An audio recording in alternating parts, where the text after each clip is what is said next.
Bienvenidos de nuevo, estimados estudiantes. En la sesión anterior establecimos las bases hemodinámicas de la reanimación.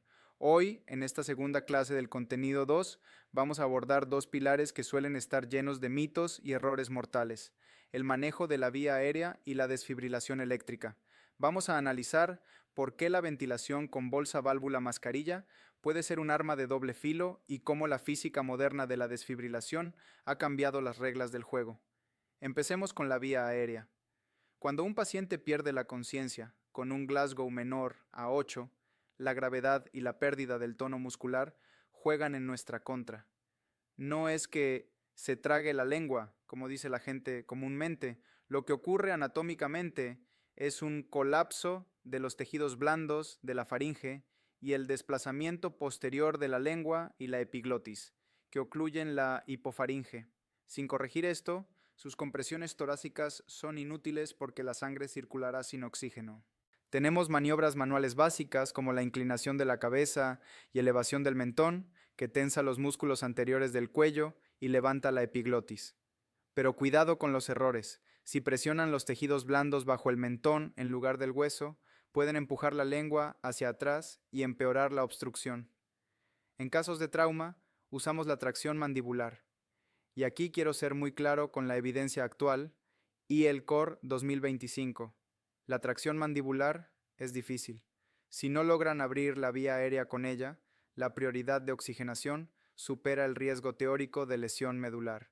Es preferible realizar una extensión cervical lenta y gradual para permitir que entre aire, porque la muerte por hipoxia es una certeza, mientras que la lesión medular por una maniobra suave es un riesgo potencial pero secundario. Sobre los dispositivos adjuntos, las cánulas orofaringeas y nasofaringeas, existen mitos que debemos desterrar. La cánula orofaringea o Weddell es excelente para mantener la lengua en su sitio, pero si el paciente tiene reflejo nauseoso, está contraindicada porque puede provocar vómito y laringoespasmo, convirtiendo una urgencia en un desastre letal. Una cánula mal medida, muy larga, puede empujar la epiglotis hacia abajo y cerrar la vía aérea mecánicamente. Por otro lado, la cánula nasofaríngea es una herramienta subutilizada. Existe un mito persistente en las escuelas de paramédicos sobre su contraindicación en fracturas de base de cráneo, por el miedo a que se inserte en el cerebro. Revisando la literatura exhaustiva y la evidencia moderna, la inserción intracraneal es un evento extremadamente raro, anecdótico. La medicina de emergencias moderna sugiere que, ante una vía aérea obstruida que no responde a otras maniobras, el riesgo de muerte por asfixia supera con creces este riesgo teórico. La clave está en la técnica: inserción horizontal, paralela al piso de la nariz, nunca vertical hacia arriba. Ahora entremos en el tema más peligroso de la ventilación: la muerte por hiperventilación. Ustedes toman la bolsa, válvula, mascarilla, BVM, y con la adrenalina del momento empiezan a apretarla rápido y fuerte. Grave error. La fisiología normal usa presión negativa para meter aire y facilitar el retorno venoso. La BVM usa presión positiva, lo que invierte esta fisiología. Si hiperventilan, aumentan la presión intratorácica media, lo que comprime la vena cava y la aurícula derecha. El resultado: colapso hemodinámico. Reducen el retorno venoso, el corazón no se llena y la presión de perfusión coronaria cae a niveles incompatibles con la vida. Además, causan vasoconstricción cerebral por hipocapnia, robándole sangre al cerebro que intentan salvar. Y no olvidemos la insuflación gástrica. Si superan los 20 centímetros de agua de presión, abren el esfínter esofágico, llenan el estómago de aire y provocan regurgitación y aspiración ácida, el síndrome de Mendelssohn. La solución técnica es estricta: ventilaciones suaves de 1 segundo, solo hasta ver que el tórax se eleva, con un volumen de 500 a 600 mililitros. Y algo fundamental que dictan las guías actuales: la técnica BVM debe ser de 2 personas siempre que sea posible. Uno se encarga exclusivamente del sello hermético con 2 manos, técnica de eminencias tenares o doble CE, y tracción mandibular, mientras el otro comprime la bolsa. Esto garantiza mayor volumen y menos fugas. Pasemos a la biofísica de la desfibrilación, Muchos creen que el choque arranca el corazón. Falso. La desfibrilación detiene el corazón. Despolariza simultáneamente una masa crítica de células para extinguir el caos eléctrico de la fibrilación ventricular y permitir que el marcapasos natural retome el mando. La tecnología ha evolucionado de ondas monofásicas, que requerían mucha energía y quemaban el miocardio, a ondas bifásicas. La onda bifásica invierte la polaridad a mitad del choque, lo que reduce el umbral necesario para desfibrilar, logrando mayor eficacia con menos energía y menos daño. Además, los DEA modernos miden la impedancia, es decir, la resistencia del tórax, y ajustan la descarga automáticamente. En cuanto a la colocación de parches, la posición estándar es anterolateral. Pero ojo con el vello torácico excesivo. El aire atrapado actúa como aislante y puede causar quemaduras en la piel y reducir la energía que llega al corazón. Si es necesario, rasuren rápido. Y si ven un bulto bajo la piel que sugiere un marcapasos implantado, coloquen el parche al menos a 2,5 centímetros de distancia para no dañar el dispositivo. Quiero abordar los mitos de seguridad que a menudo retrasan la atención en nuestro país, especialmente en la costa o en época de lluvias. ¿Es seguro usar un DEA en un paciente mojado o sobre una superficie metálica? La respuesta corta es sí, con precauciones mínimas. El agua conduce electricidad, pero el riesgo principal es que la energía se disperse por el agua superficial y no atraviese el corazón, haciendo el choque inefectivo. Para el reanimador, el riesgo es mínimo, a menos que esté tocando el agua conductora directamente durante la descarga.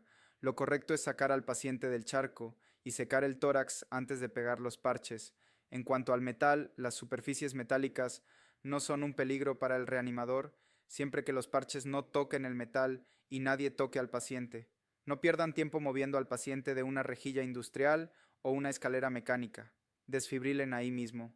Finalmente, integremos situaciones especiales que vemos en Ecuador.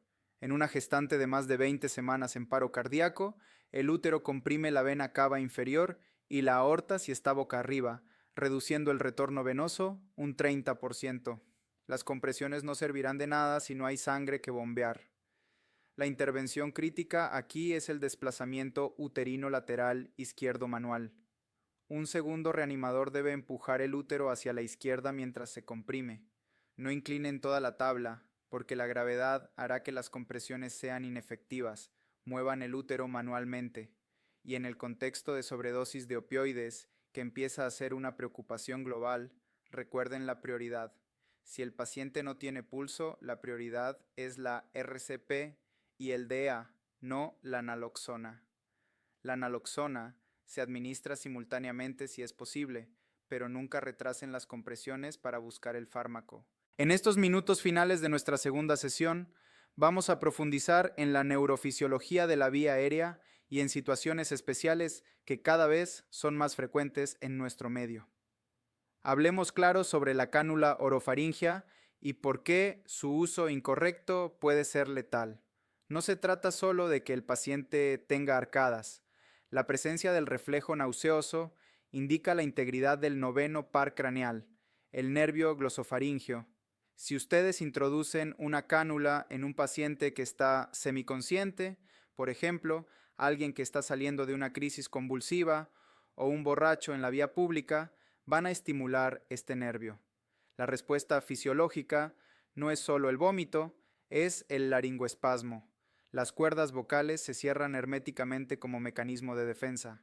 Si eso pasa, no podrán ventilar al paciente ni con la mejor técnica de BVM, y el paciente morirá asfixiado en sus manos por una acción iatrogénica. Por eso, ante la duda sobre el nivel de conciencia, la cánula nasofaringea es siempre la opción más segura y mejor tolerada. Y ya que hablamos de ventilación, quiero insistir en la técnica de 2 reanimadores para la bolsa válvula mascarilla. Estudios recientes demuestran que la técnica de una sola mano, esa C que todos aprendimos al principio, tiene fugas significativas en la mayoría de los casos. La técnica de eminencias tenares o doble CE, donde un reanimador usa los pulgares y las palmas para sellar la mascarilla hacia abajo y los otros dedos para traccionar la mandíbula hacia arriba, es superior. Esto no es un lujo de personal. Si están en una ambulancia con un conductor y un paramédico, el conductor, que debe estar certificado en primeros auxilios según la ACESS, debe venir a comprimir la bolsa, mientras el paramédico sella la vía aérea. Es trabajo en equipo protocolizado. Pasando a la desfibrilación, profundicemos en la biofísica de la impedancia. La impedancia es la resistencia que el tórax opone al paso de la corriente. No es lo mismo desfibrilar a un paciente caquéxico, muy delgado, que a un paciente con obesidad mórbida o con EPOC, que tiene mucho aire en el tórax. Los DEA modernos bifásicos ajustan la forma de onda, ya sea prolongando la duración del choque o ajustando el voltaje, para asegurar que la energía entregada al miocardio sea la correcta. Por eso es vital colocar los parches correctamente. La posición anterior lateral maximiza el vector de corriente a través del ventrículo izquierdo. Si los ponen muy juntos o sobre el esternón, la corriente viaja de un parche a otro por la piel y no atraviesa el corazón, fallando en la desfibrilación. Finalmente, toquemos un tema de salud pública emergente, la crisis de opioides. Aunque en Ecuador tradicionalmente no hemos tenido el problema masivo de fentanilo de otros países, los casos están apareciendo y el uso de opioides médicos también conlleva riesgos. En una sobredosis, el paciente deja de respirar primero, paro respiratorio, y luego el corazón se detiene por hipoxia. Si encuentran a un paciente con pulso pero sin respirar, la prioridad es ventilar y administrar naloxona. Pero si el paciente ya está en paro cardíaco, sin pulso, no pierdan tiempo buscando el antídoto. Las compresiones y el DEA tienen prioridad absoluta. La naloxona no va a reiniciar un corazón en fibrilación ventricular. El choque eléctrico sí. Administren la naloxona si la tienen a mano y hay un segundo reanimador, pero nunca detengan la RCP por ella. Y un último consejo sobre seguridad en la escena con el DEA, el mito de la superficie metálica. He visto rescatistas perder minutos valiosos tratando de mover a un paciente pesado de una escalera mecánica o un piso industrial por miedo a electrocutarse. La electricidad busca el camino de menor resistencia, que es de un parche al otro a través del cuerpo. Si los parches no tocan el metal y nadie toca al paciente, la descarga es segura. No retrasen la desfibrilación por miedos infundados. El retraso en la desfibrilación es la causa número 1 de muerte evitable en la fase eléctrica del paro. Confíen en su equipo, confíen en su entrenamiento y actúen con decisión. Para concluir estas 2 sesiones, quiero que se lleven el mensaje de que el soporte vital básico es una ciencia de precisión. Hemos revisado desde la mitocondria hasta la normativa de la ACES que nos obliga a tener estos equipos operativos. Ustedes deben priorizar la hemodinámica, manteniendo una fracción de compresión alta, gestionar la vía aérea con criterio, evitando la hiperventilación, dominar la tecnología de sus monitores y operar siempre bajo la legalidad del COIP. La excelencia no es un acto, es un hábito basado en la evidencia científica. Muchas gracias y a poner esto en práctica.